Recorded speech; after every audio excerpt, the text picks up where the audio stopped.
institución Víctor Aya de la Torre. Mi nombre es Susan Román Cartagena, estudiante de la Facultad de Psicología de la Universidad Continental. Bueno, el motivo de mi visita al centro educativo es para hacerle una entrevista al psicólogo educativo. ¿Con qué finalidad? Con la finalidad de conocer más el rol del psicólogo educativo.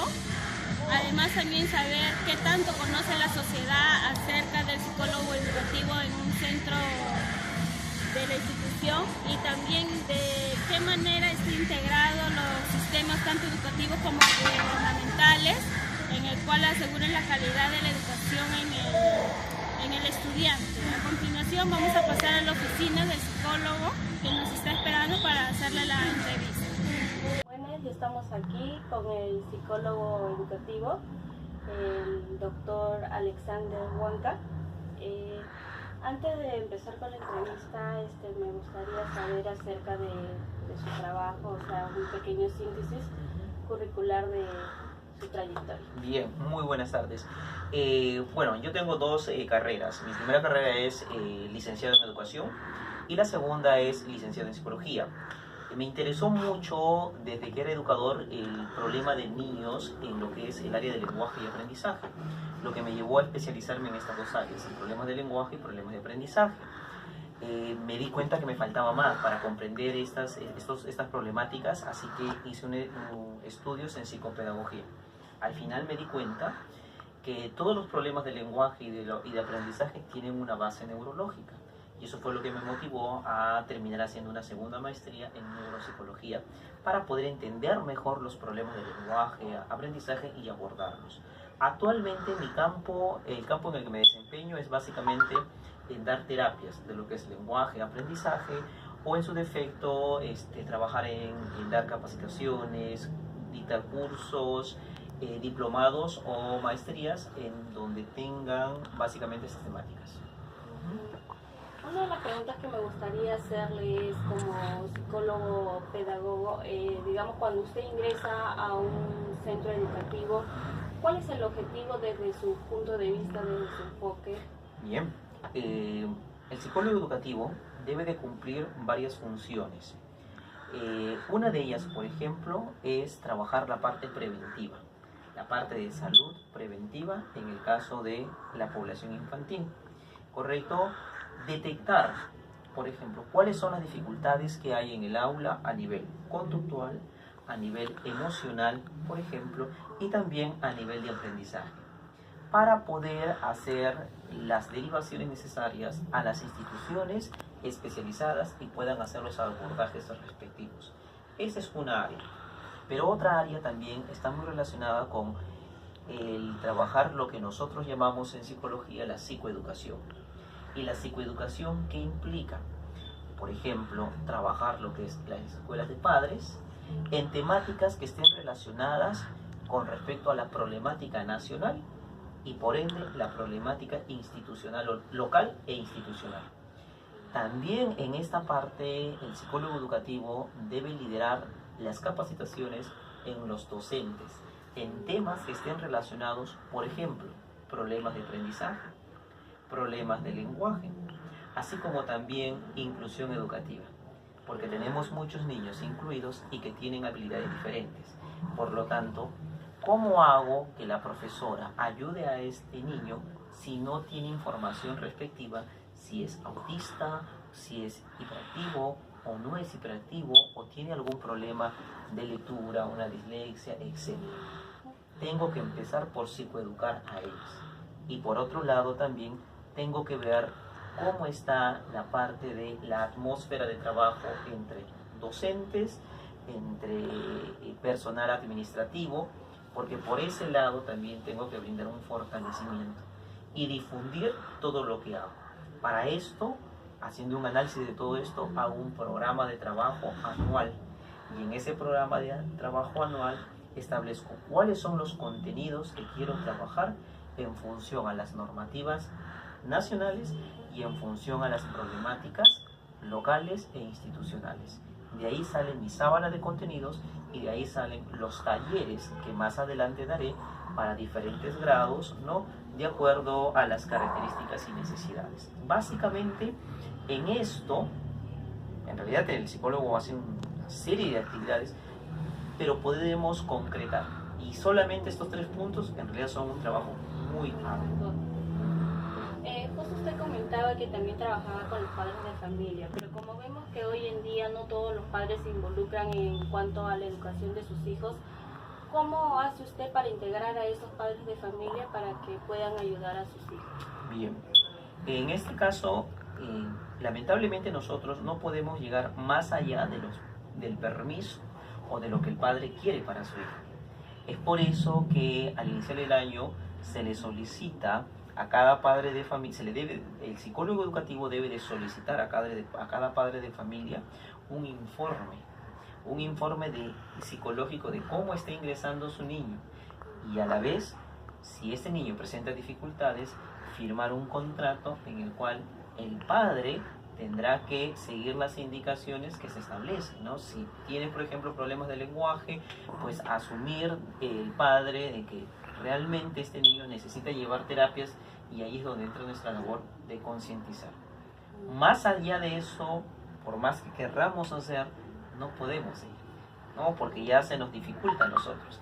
Trabajamos en un colegio donde podemos tener 300 alumnos, 400 alumnos, hasta colegios donde hay 1000 alumnos y solo hay un psicólogo o 2 psicólogos. Realmente el trabajo es muy amplio, porque tenemos que evaluar también a los niños, tenemos que ver casos específicos o particulares para hacer ciertos abordajes también ahí, ¿no? Entonces, yo creo que ayudaría mucho este contrato que se firma entre los padres, pero también el solicitarles un informe al momento que ingresan a las instituciones educativas, ¿no? Y digamos, ¿con qué métodos o qué instrumentos usted usa para, ¿no?, desempeñarse en el trabajo y poder mejorar, digamos, la calidad de educación en los niños, ¿no? Bueno, cuando nosotros hablamos de métodos o técnicas de pronto, yo he sido formado en lo que es la terapia gestal y la terapia sistémica. Yo recomiendo incluso de que no necesariamente que llevar una formación, pero al menos conocer un poco acerca de terapia familiar sistémica, porque estamos en una institución educativa. La terapia sistémica lo que busca es trabajar el problema en función a la relación que hay entre papá, hijos, entre los integrantes de la familia.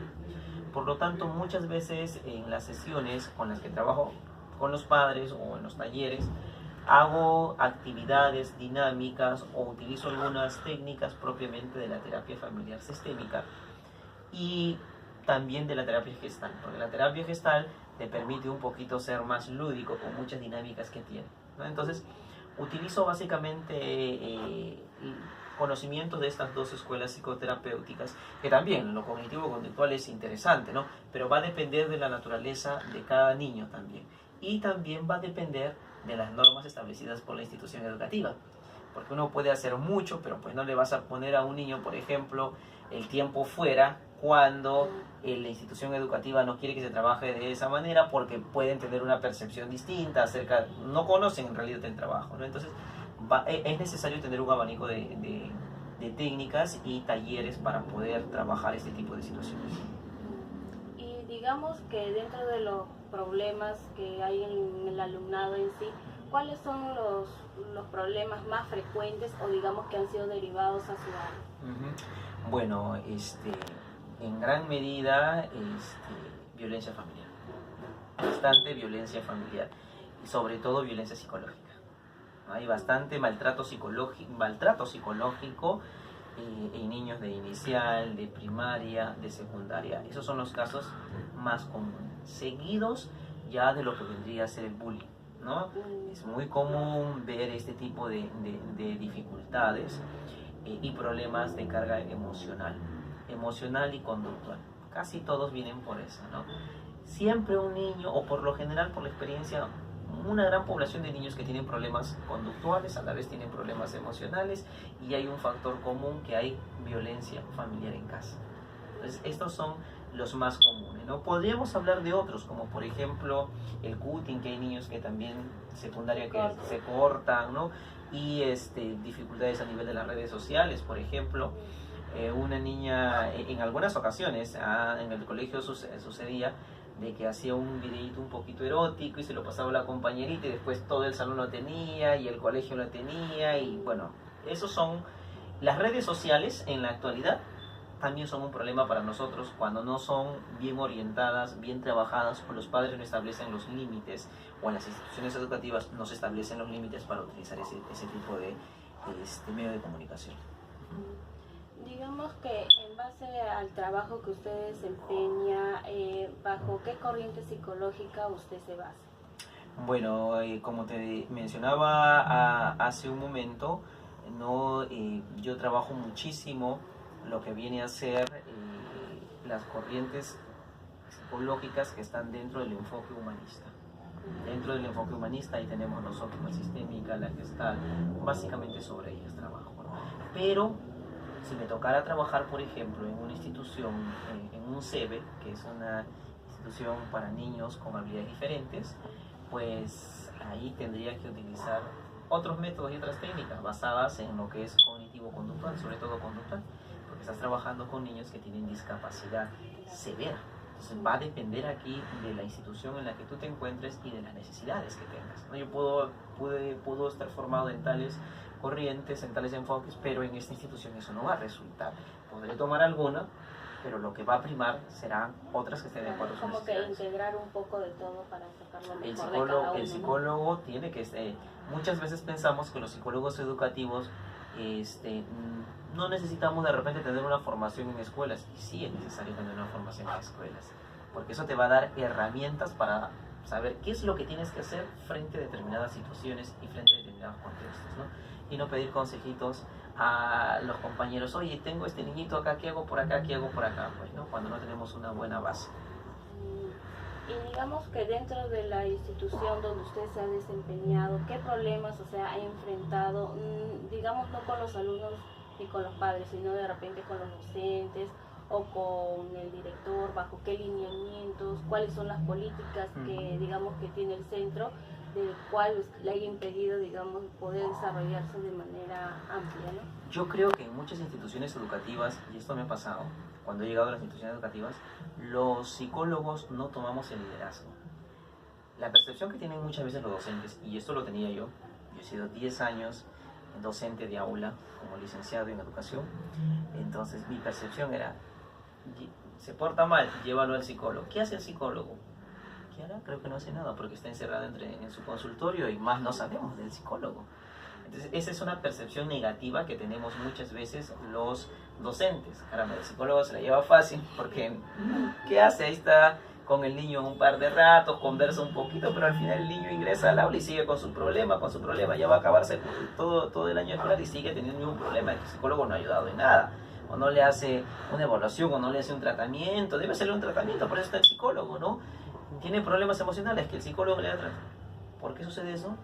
Porque el psicólogo no cumple un papel importante, que es liderar y difundir su trabajo. Obviamente el docente no sabe qué hace el psicólogo, pero no lo sabe porque el docente es docente y no lo han formado bajo ese perfil, igual que el psicólogo no sabe lo que hace el docente con exactitud. Por lo tanto, qué mejor que difundir nuestro trabajo. Una vez el psicólogo, el director, escuché que el director le dijo esto a uno de los psicólogos, ¿no? Cuando yo era docente, que solamente tenemos acá el psicólogo porque la normativa indica eso. Y es más, el psicólogo venía 2 veces por semana nada más, y para abordar un colegio de 400 alumnos, pero solo porque la normativa lo indica, ¿te das cuenta? Claro. Pero no porque al colegio le nace, porque se ha tomado la necesidad. Exacto.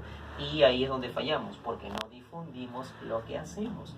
Y una primera forma de difundir lo que hacemos, es lo que nos falta muchísimo, es tener nuestro gran periódico mural en la parte más visible del colegio, en el patio de recreo de repente, donde vienen los padres, y ahí poner nuestro cronograma de actividad. Este mes trabajamos en primaria tal, los talleres son tal, para secundaria son tal, tenemos tal proyecto para los docentes, tenemos tal actividad que realizar, psicoeducación en los docentes, tema autismo. O sea, no hacemos eso.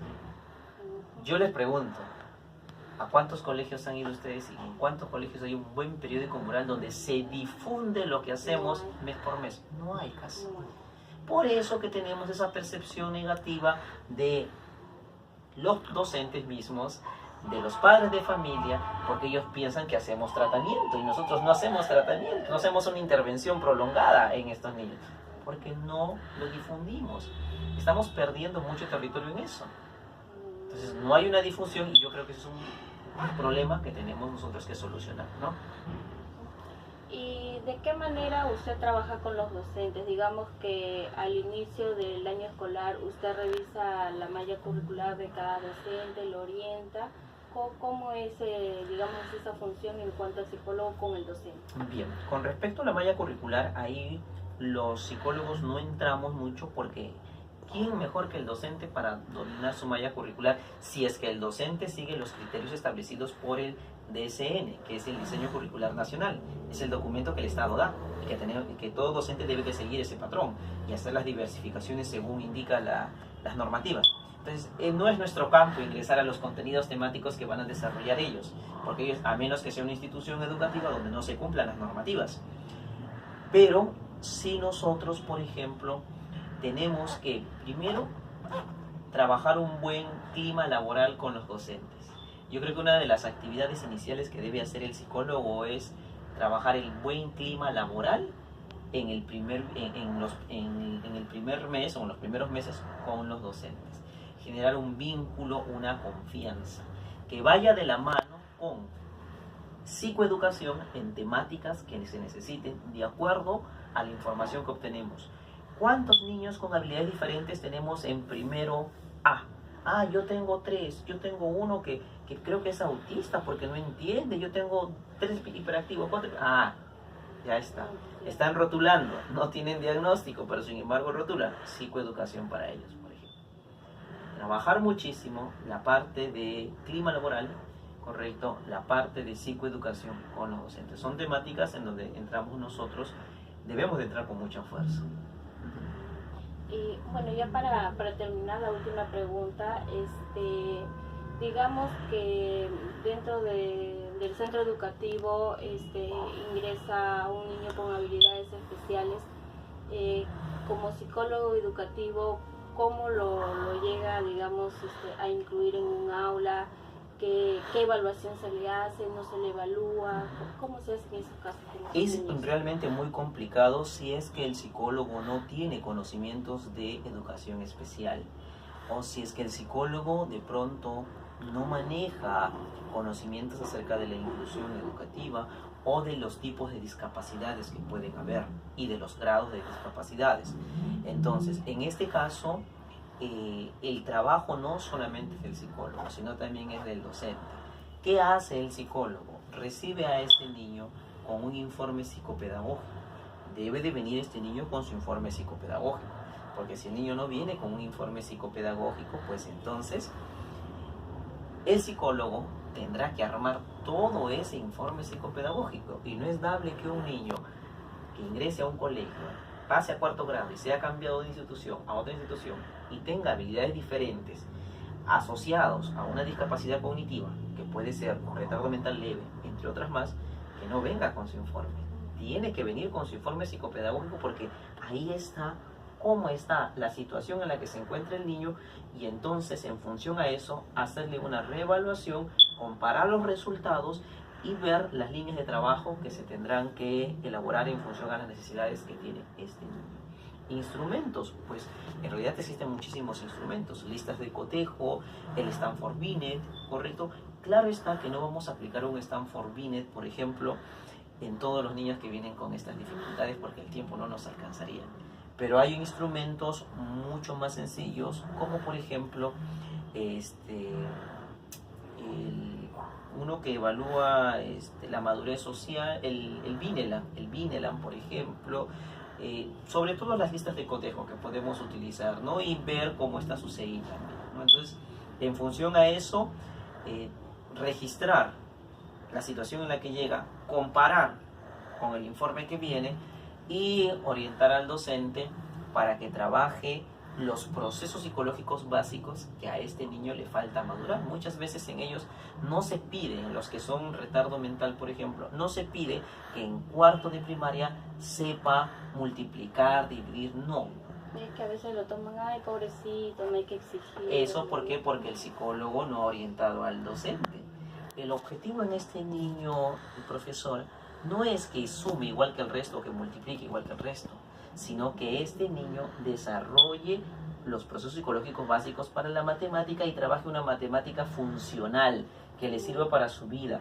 Y eso está establecido según los lineamientos del Ministerio de Educación, donde el docente está obligado a hacer diversificación curricular, adaptaciones curriculares e inclusión educativa en su aula. Entonces hay una normativa que dice eso, pero ¿cuántos psicólogos saben eso? Entonces es necesario manejar esa información. Bueno, agradecerle por la entrevista. Realmente me ha ampliado más el conocimiento acerca de las funciones del psicólogo, porque muchos de nosotros a veces estamos, como usted decía, ¿no? Estamos confundidos, pensamos que el psicólogo se sienta, hace terapia, escucha al niño, pero no sabíamos tanto, ¿no? En cuanto al apoyo al docente, a los padres de familia. Realmente quería agradecerle y bueno, hasta la próxima. Muchísimas gracias, Alexandro Huanca. Gracias.